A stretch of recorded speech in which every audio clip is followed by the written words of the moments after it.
Assalamualaikum warahmatullahi wabarakatuh. Kami dari kelompok 1 akan mempresentasikan hasil diskusi dari kelompok kami mengenai sistem ekonomi kapitalisme di negara Amerika Serikat dan negara Swiss.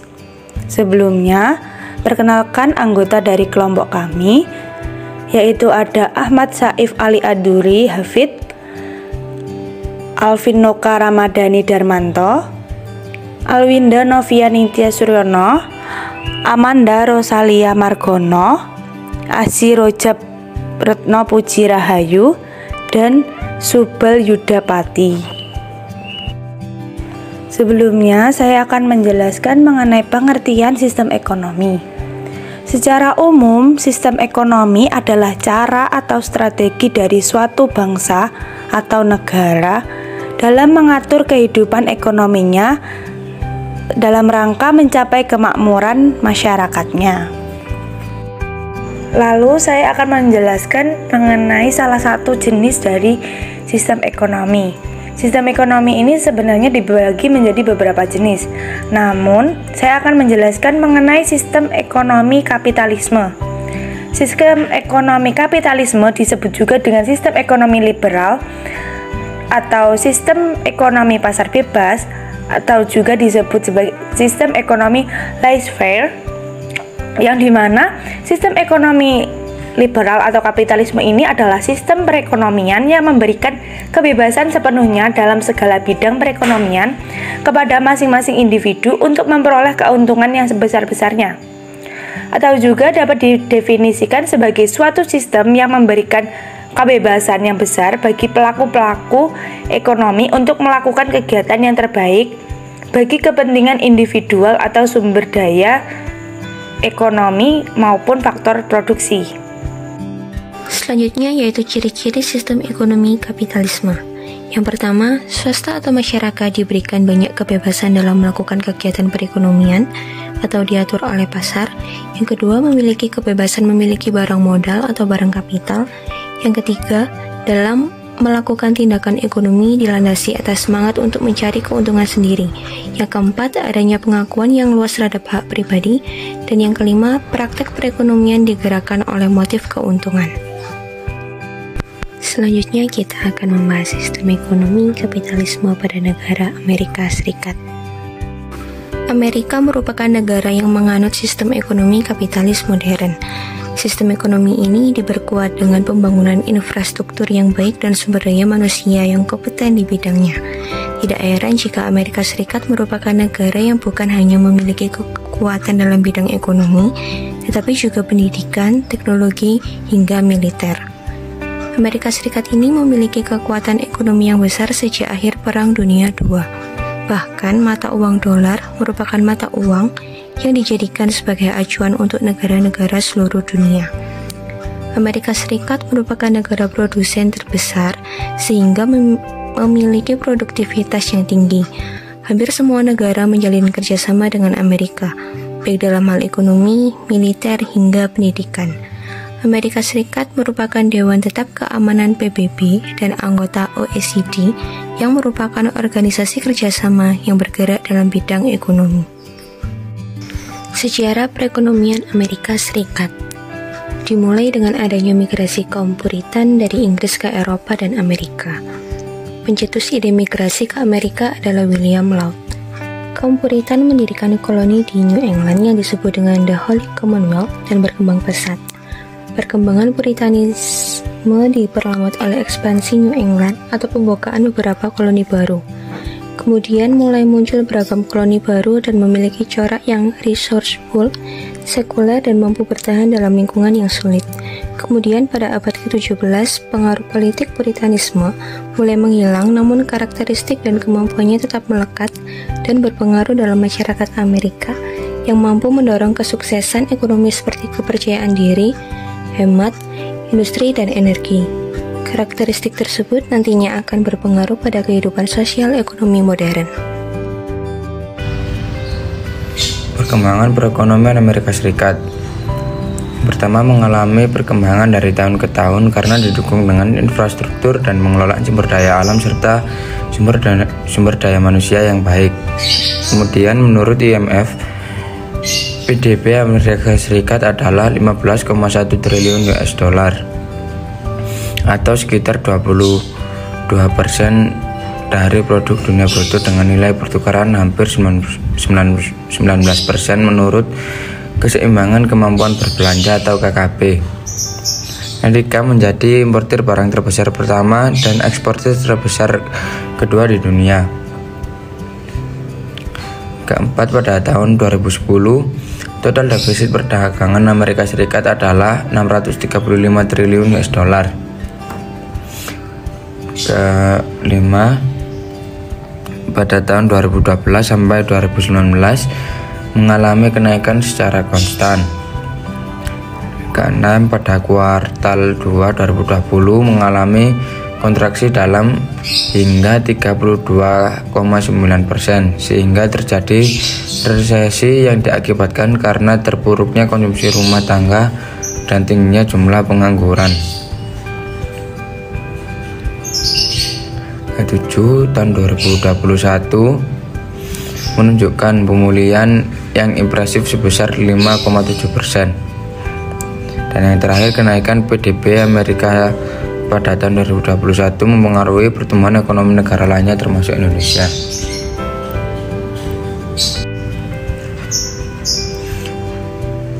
Perencanaan dan pengendalian. Yang pertama, pada Perang Dunia I, pemerintah federal menambahkan sistem harga dan alokasi sumber daya terpusat dan membentuk sejumlah lembaga baru untuk mengarahkan sektor ekonomi penting, khususnya Badan Pangan, Badan Bahan Bakar, Badan Kereta Api, dan Dewan Industri Perang. Yang kedua, selama Perang Dunia II, ekonomi Amerika Serikat mengalami pertumbuhan yang mengejutkan di bawah sistem perencanaan yang serupa. Yang ketiga, setelah perang, pemerintah Amerika Serikat membentuk program stabilisasi ekonomi untuk ikut campur secara langsung dalam perekonomian untuk mengendalikan harga, upah, dan lain-lain. Dan yang terakhir, sejak dimulainya Perang Dingin sampai sekarang, pemerintah federal melakukan sejumlah investasi dan pendanaan dalam penelitian dan pengembangan atau Litbang, terutama melalui Departemen Pertahanan. Keberhasilan kapitalisme Amerika Serikat. Yang pertama, sistem ekonomi kapitalis telah berhasil mempertahankan tingkat pertumbuhan PDB, mengurangi tingkat pengangguran dan tingginya tingkat pertumbuhan dunia. Kedua, dari peringkat 500 perusahaan terbesar di dunia, 1.133 diantaranya berkantor pusat di Amerika, sehingga semakin mengukuhnya Amerika sebagai negara produsen terbesar di dunia. Ketiga, ekonomi Amerika Serikat merupakan ekonomi terbesar di dunia sejak tahun 1890. Keempat, walaupun beberapa kali dihantam permasalahan ekonomi yang serius, terbukti Amerika mampu mengatasinya. 5. Tingkat pertumbuhan ekonomi Amerika meningkat rata-rata 3,8% hingga tahun 1973. Setelah itu berjalan dengan lambat dan stagnan, rata-rata 2,7%, sehingga mengakibatkan kenaikan tingkat pendapatan per tahun hanya mencapai 0,3%. Dan yang terakhir, hal utama mengapa ekonomi Amerika berkembang dengan begitu pesat adalah karena pemerintah Amerika memberi kebebasan pada perusahaan swasta untuk mengambil keputusan-keputusan penting yang berhubungan dengan rakyat banyak. Selanjutnya, sistem ekonomi kapitalisme Swiss. Berikut beberapa hal mengenai negara Swiss. Swiss adalah sebuah negara dengan luas wilayah menengah yang berada di kawasan Eropa Barat. Swiss merupakan negara yang terkurung oleh daratan di mana ia berbatasan langsung dengan Jerman di sebelah utara, Perancis di sebelah barat, Italia di bagian selatan, serta Austria dan Liechtenstein di bagian timur. Wilayah negara Swiss terbentang di antara 3 dataran tinggi. Secara geografis dibagi antara pegunungan Alpen, dataran tinggi tengah, dan Jura, yang mencakup wilayah seluas 41.825 km persegi, dengan wilayah Alpen menduduki sebagian besar wilayah. Jumlah penduduk Swiss berkisar 7,8 juta jiwa dan lebih banyak berkonsentrasi di dataran tinggi di mana kota tersebut dapat ditemukan. Di antara mereka ada dua kota global yang menjadi pusat-pusat ekonomi, yakni kota Zurich dan Jenewa. Selanjutnya, perkembangan ekonomi Swiss. Pendapatan per kapita Swiss mencapai nilai 80.950 US dollar, jauh melebihi pendapatan rata-rata negara anggota G7.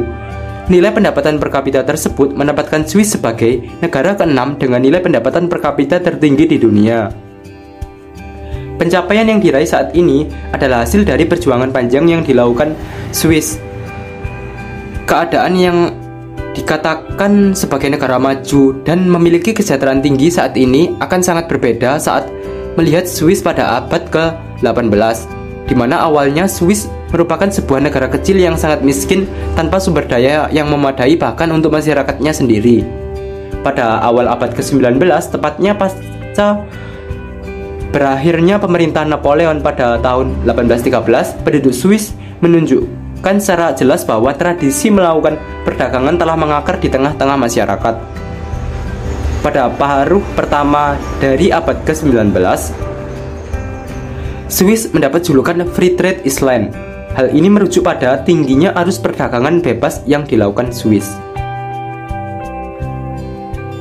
Di pertengahan abad ke-19, terjadi perubahan besar di daratan Eropa di bawah kepemimpinan dari Inggris dan Prancis, yang secara praktis seluruh daratan Eropa menjadi area free trade dengan pembentukan sistem kontrak.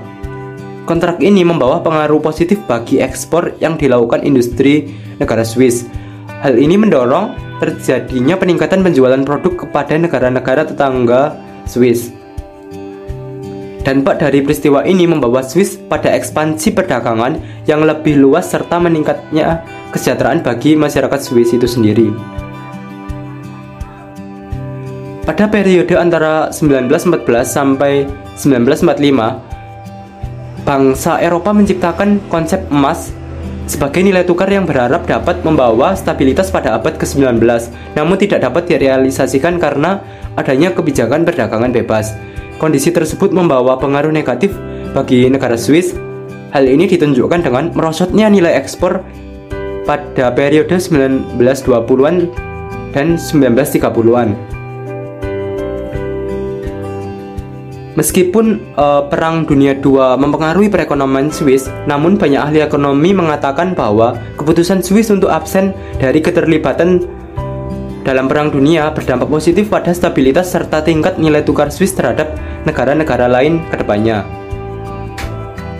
Selanjutnya yang akan kita bahas adalah keadaan ekonomi Swiss. Meskipun kelangkaan sumber daya alam, ekonomi Swiss adalah salah satu yang paling maju dan makmur di dunia.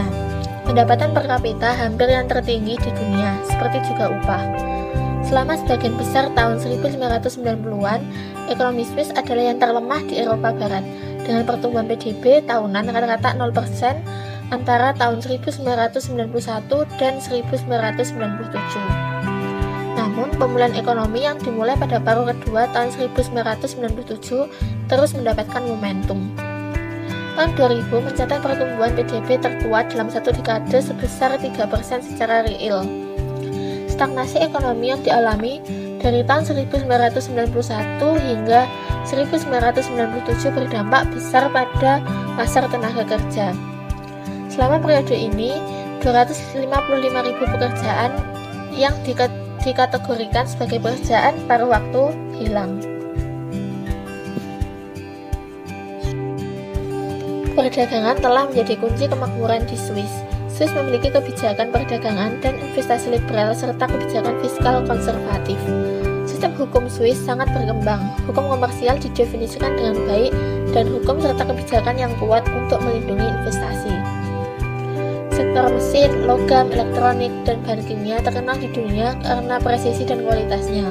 Mereka menyumbang lebih dari setengah pendapatan ekspor di Swiss. Selain itu, di bidang pertanian, Swiss memiliki sekitar 60% swasembada dan mengimpor sekitar $5 miliar produk pertanian setiap tahun. Menurut Swiss National Bank atau SNB, surplus transaksi berjalan Swiss meningkat sebesar 4,4 miliar dolar menjadi 31,2 miliar dolar pada tahun 2000 atau setara dengan 7,4 miliar menjadi 52,4 miliar franc Swiss, yang setara juga dengan 12,9% dari PDB, yang menjadi persentase tertinggi di antara negara-negara OECD. Ini merupakan peningkatan 16,5% dari angka tahun 1999 sebesar 26,8 miliar dolar atau setara dengan 45 miliar franc Swiss atau 11,6% dari PDB. Uni Eropa atau UI adalah mitra dagang terbesar Swiss dan hambatan ekonomi serta perdagangan di antara mereka sangatlah minimal. Kesepakatan yang disepakati mencakup 7 sektor yaitu pada sektor penelitian, pengadaan publik, hambatan teknis untuk perdagangan, pertanian, penerbangan sipil, transportasi darat, dan pergerakan bebas orang yang dicapai pada akhir tahun 1998. Selanjutnya merupakan data ekonomi Swiss pada tahun 2020. Yang pertama, Swiss memiliki PDB per kapita tertinggi kedua di dunia, yaitu setara dengan USD 86.850 pada tahun 2020 berdasarkan statistik IMF. Yang kedua, sekitar 74% dari PDB Swiss dihasilkan oleh sektor jasa dan 25% oleh industri. Sektor pertanian memberikan kontribusi kurang dari 1%. Lalu yang ketiga yaitu UI adalah mitra dagang utama Swiss. Sektor 66% impor Swiss berasal dari UI, sementara 43% ekspor Swiss ke negara-negara UI. Lalu yang keempat, sebagian besar bisnis Swiss, lebih dari 99% adalah UKM yang mempekerjakan kurang dari 250 staf. Data ekonomi Swiss tahun 2020. Swiss telah mempertahankan tingkat utang publik yang rendah dibandingkan dengan negara lain bahkan selama krisis COVID-19. Pada awal tahun 2021, utang pemerintah bruto sebelum dikurangi aset keuangan mencapai sekitar 100 miliar franc Swiss, memiliki 15% dari PDB. Swiss memiliki tarif PPN terendah di Eropa. PPN terutang atas sebagian besar barang dan jasa. Tarif yang dikurangi sebesar 3,7% dikenakan untuk layanan akomodasi, sedangkan tarif PPN 2,5% berlaku untuk kebutuhan dasar dan barang sehari-hari lainnya. Perencanaan dan pengendalian sistem ekonomi di negara Swiss. Pada paruh pertama dari abad ke-19, Swiss mendapatkan julukan Free Trade Island. Hal ini merujuk pada tingginya arus perdagangan bebas yang dilakukan Swiss. Di awal abad ke-19, meningkatnya angka ekspor yang dilakukan industri-industri Swiss menarik perhatian gerakan perdagangan bebas Inggris atau English Free Trade Movement, terutama karena peningkatan ekspor yang terjadi berjalan tanpa adanya promosi yang dilakukan pihak pemerintah Swiss. Konsep pemikiran free trade sempat memudar dari kepentingan negara saat terjadinya Perang Dunia Pertama. Banyak negara yang mulai menjalankan imperialisme sebagai strategi untuk melakukan ekspansi kekuasaan dan meningkatkan kesejahteraan. Pasca berakhirnya Perang Dunia Kedua, Swiss dihadapkan dengan tantangan baru dunia ekonomi dan semangat untuk melakukan perdagangan bebas dibangkitkan kembali. Tetapi kali ini timbul keinginan untuk mengajukan kerangka perdagangan bebas kepada konvensi internasional dan pengawasannya kepada institusi supranasional. Keberhasilan kapitalisme Swiss. Kapitalis pada intinya, Swiss mengenakan pajak yang lebih ringan pada individu, konsumen, dan perusahaan daripada yang dilakukan negara-negara Skandinavia.